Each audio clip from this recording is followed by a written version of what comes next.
के जैसा और एक एलिमेंट है, end that other element is nothing but the other element is nothing but germanium. Germanium is another type of Germanium is another type of silicon, another type of semiconductor material.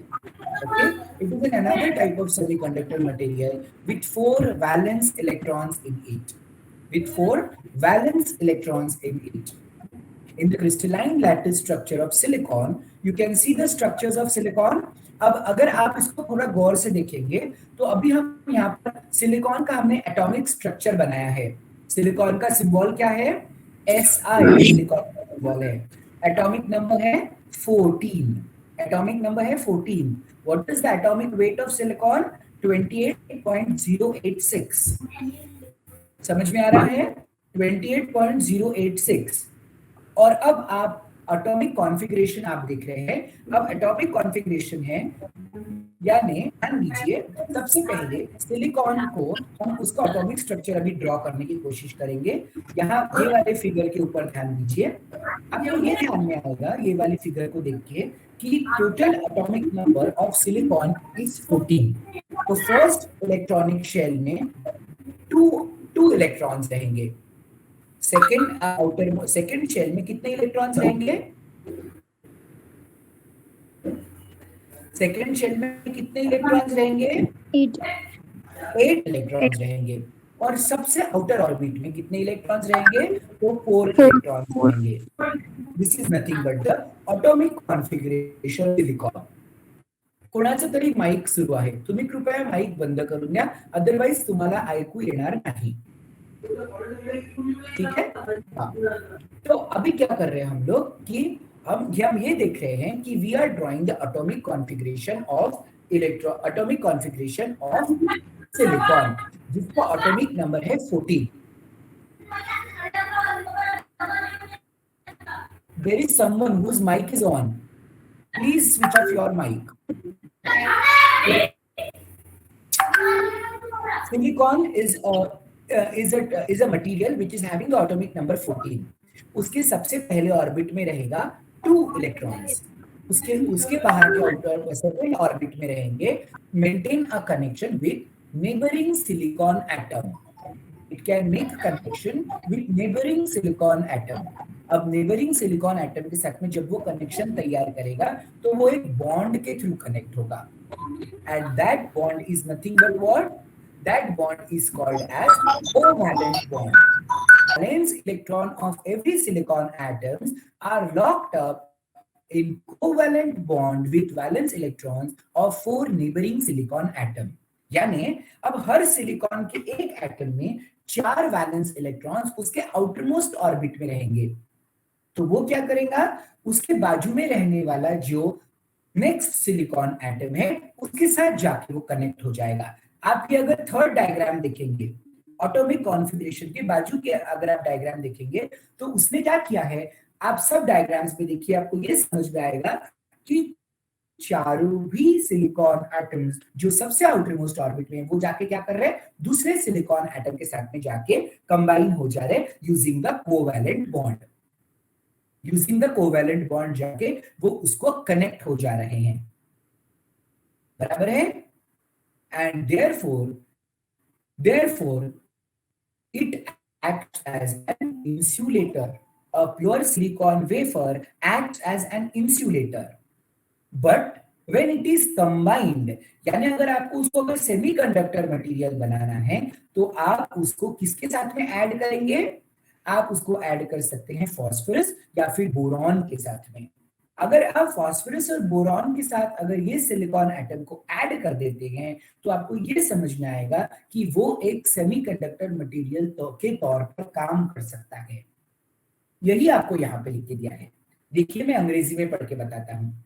In the crystalline lattice structure of Si, the valence electrons of every silicon atom are locked up in covalent bond with the valence electron of 4 neighboring silicon atoms. देखिए पहला silicon atom जिसके outermost orbit में 4 electrons है, वो उसका जो neighbouring silicon atom है जिसके भी आउटरमोस्ट ऑर्बिट में 4 इलेक्ट्रॉन्स है उसके साथ जाके क्लब हो जाएगा, उसके साथ जाके कोवैलेंट बॉन्ड के थ्रू अटैच हो जाएगा। उसके साथ जाके बॉन्ड अटैच हो जाएंगे। तो आउटर मोस्ट ऑर्बिट में अब कितने एटम्स हो गए? पहले वाले के 4 और दूसरे वाले के 4, तो टोटल कितने इलेक्ट्रॉन्स हो गए आउटर मोस्ट ऑर्बिट में? 8 हो गए।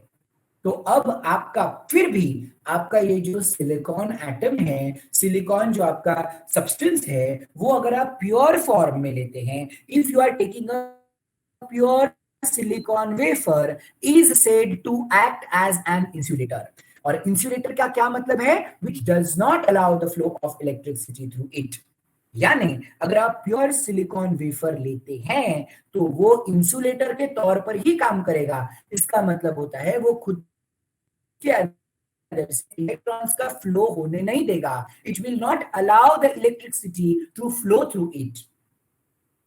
अगर हमको उसकी ये प्रॉपर्टी करना है, क्या कर सकते हैं हम? इसका कॉन्टेक्ट कर सकते हैं। इसके साथ कुछ ऐसे मटेरियल हमको ढूंढ के निकालने हैं जैसे कि फास्फोरस और बोरॉन, जिसके साथ अगर जाके सिलिकॉन मिक्स हो जाए तो वो एक सेमीकंडक्टर की तौर पर बहुत अच्छे तरीके से काम कर सकता है। लक्षात येत आहे तुम्हाला? हा, तर काय झालं मग, जेव्हा तो बोरॉन आणि फॉस्फरस सोबत जाऊन ऍड होतो, त्यांच्यासोबत कनेक्ट होतो, त्यांच्यासोबत कोव्हॅलंट बॉन्डनी सोबत येतो, एकत्र येतो, तेव्हा तो सेमीकंडक्टर म्हणून खूप चांगल्या पद्धतीने काम करू शकतो। तो सेमीकंडक्टरच्या दृष्टीने खूप चांगल्या पद्धतीने काम करू शकतो आणि म्हणून या सिलिकॉनला फॉस्फरस सोबत किंवा बोरॉन सोबत जेव्हा आपण सोबत घेतो तेव्हा त्याची कंडक्टिव्हिटी चेंज होते आणि तो सेमीकंडक्टर म्हणून ऍक्ट व्हायला सुरुवात होतो। तो सेमीकंडक्टर म्हणून ऍक्ट व्हायला त्याच्या लक्षात येतं, सॉरी, सेमीकंडक्टर म्हणून ऍक्ट व्हायला काम करण्यास तो उपयोगी ठरतो। आणि सेमीकंडक्टर मटेरियल आपण कुठे यूज करतो? तर वेगळे वेगळे इलेक्ट्रॉनिक डिव्हाइसेस तयार करण्यासाठी आपण सेमीकंडक्टरचा प्रयोग करतो आहे। एक चांगलं एक उदाहरण तुम्हाला मी देऊ इच्छितो आणि मग आपण हे आज सेमीकंडक्टरचं कॉन्सेप्ट इथे करूया। तुम्हाला माहित आहे हे पीएन जंक्शन डायोड विषयी जे मी तुम्हाला आता बोललो आहे, हे पीएन जंक्शन डायोड आपल्या सगळ्यांकडे सध्या गणपती बसलेले आहेत आणि आपण सगळेजण आपल्याकडे लाइटिंग लावलेले आहे। आपण आता या लाइटिंग मध्ये काय उपयोग केलेला आहे आपण? तर एल उपयोग केलेला आहे। मी बरोबर बोलतोय का? एलईडीचा उपयोग केलेला आहे आपण। माझ्याकडे तर बसले बघ गणपती, तुमच्याकडे बसले का? Yes sir. दिवाळी किंवा कोणत्याही सणात आपण आपल्या घरी लाइटिंग लावतो। आता सध्या गणपतीचा सीझन आहे म्हणून मी तुम्हाला गणपतीचं उदाहरण दिलं। तर आपण काय करतो? लाइटिंग लावतो। आता ह्या लाइटिंग म्हणजे काय? तर या लाइटिंग म्हणजे एलईडीज आहेत आणि या एलईडीज मध्ये काय आहे? तर या एलईडीज मध्ये एक पीएन जंक्शन डायोड सारखं एक स्ट्रक्चर आहे, जे आपण खूप चांगल्या पद्धतीने देखावा करण्यासाठी, एक लाइटिंग इफेक्ट देण्यासाठी आपण त्याचा उपयोग करतो आहे। ते मुळात काय आहे? तर ते एक पीएन जंक्शन डायोड आहे। लक्षात येत आहे का सगळ्यांना? सेमीकंडक्टर, कंडक्टर आणि इन्सुलेटर्स याविषयी सगळ्यांना काही कन्फ्युजन, डाऊट असेल तर तुम्ही विचारू शकता। खालची डायग्राम जी फर्स्ट ऑटोमिक नंबरची जी डायग्राम आहे ती पण खूप इम्पॉर्टंट आहे। ऑटोमिक कॉन्फिगरेशनची पण डायग्राम खूप इम्पॉर्टंट आहे आणि सिलिकॉन वेफर आणि कोव्हॅलंट बॉन्ड वगैरे जे तुम्हाला दिसत आहे ते पण खूप इम्पॉर्टंट आहे। आता मला कोणीतरी काहीतरी विचारत होतं। येस, तर ते वेफरवर सांगितलं मी, silicon wafer does not yield electron to flow through wafer, ते एक्सप्लेन करा प्लीज। कोणतं? ते वेफर वाला कन्सेप्ट जो तुम्ही आता सांगितला की ऍक्ट्स एज एन इन्सुलेटर। हाँ, silicon wafer, a pure silicon wafer is to act as an insulator। आता काय होतं की जर तुम्ही सिलिकॉनचं कोणत्या एलिमेंट सोबत जसं फॉस्फरस किंवा बोरॉन जर तुम्ही दुसऱ्या सबस्टन्स सोबत एलिमेंट सोबत जर तुम्ही त्याचं कॉम्बिनेशन केलं नाही, तुम्ही त्याचं कॉम्बिनेशन केलं नाही, प्युअर सिलिकॉन वेफर आहे ज्याच्या आउटर मोस्ट वरती 4 वॅलेंट इलेक्ट्रॉन्स आहे, तो एक इन्सुलेटर म्हणूनच काम तो एक इन्सुलेटरच काम करेल. इन्सुलेटर म्हणजे काय? तर it will not allow the flow of electricity through it. जर मला माझ्या सिलिकॉन वेफरची कंडक्टिव्हिटी वाढवायची आहे, जर मला असं वाटत आहे की त्यांनी इलेक्ट्रिसिटी कंडक्ट करावी, तर मग मी काय करेल? In order to make useful semiconductor devices, materials such as phosphorus or boron are added to silicon to change its conductivity property. Basic property काय आहे सिलिकॉनची? It will the flow of electrons through it. जर मला त्याची जर conductivity change करायची आहे, तर मला त्याच्यासोबत एकदा फॉस्फरस लावावं लागेल किंवा बोरॉन ऍड करावं लागेल. मग तो इन्सुलेटर म्हणून ऍक्ट होणार नाही, तर तो काय म्हणून ऍक्ट होईल? तो सेमीकंडक्टर म्हणजे त्याच्यामधून इलेक्ट्रिसिटीचा किंवा फ्लो ऑफ इलेक्ट्रॉन्स पॉसिबल नाही. लक्षात येत आहे का बेटा? Sir thank you sir. हा. या तिन्ही डायग्राम्स अगदी इम्पॉर्टंट आहे. ऑफकोर्स हे तुमच्या सिलेबसला पार्ट नाही आहे, पण कोणतंही बिल्डिंग बांधायच्या अगोदर पहिले म्हणजे त्याची जे बेसमेंट आहे किंवा त्याचं जे बेस आहे, त्याचे जे फंडामेंटल्स आहेत ते आपल्याला माहीत असायला पाहिजे. आणि म्हणून अगदी स्टार्टिंगचे आपले जे 2 लेक्चर्स आहेत हे आपण या फंडामेंटलला प्रिपेअर करण्यासाठी आपण घेतो आहे. पुढच्या क्लासला मात्र जेव्हा आपण भेटूया तेव्हा आम्ही तुम्हाला पीएन जंक्शन डायोडकडे घेऊन जाऊ. आता आपल्याला सिलिकॉन आणि जर्मेनियम सेमीकंडक्टर हा काय कॉन्सेप्ट आहे हे आता मात्र आपल्याला या पहिल्या लेक्चरमध्ये आपल्याला लक्षात आलेलं आहे. ठीक आहे, असं मी गृहीत धरतो की तुम्हाला सगळ्यांना लक्षात आलेलं आहे. Yes sir. Yes sir. Problem आहे? एनी गर्ल स्टुडंट्स लक्षात नाही येत आहे, स्क्रीन नाही दिसत आहे, आवाज येत आहे, काही प्रॉब्लेम आहे का? No sir. एक प्रॉब्लेम झाला आहे की बुधवारी मी अटेंडन्स टाकायला विसरलो. की टाकली आहे मी? नाही सर.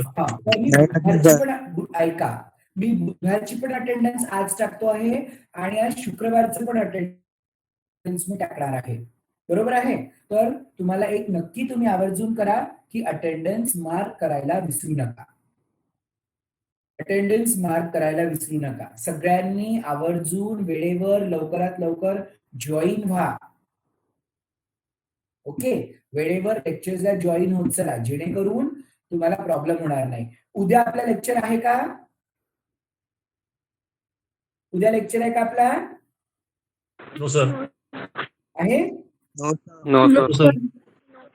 तर आपण उद्या परत भेटूया आणि उद्या आपण एक नवीन कॉन्सेप्ट शिकणार आहोत. आज आपण सेमीकंडक्टर विषयी शिकलो आहे.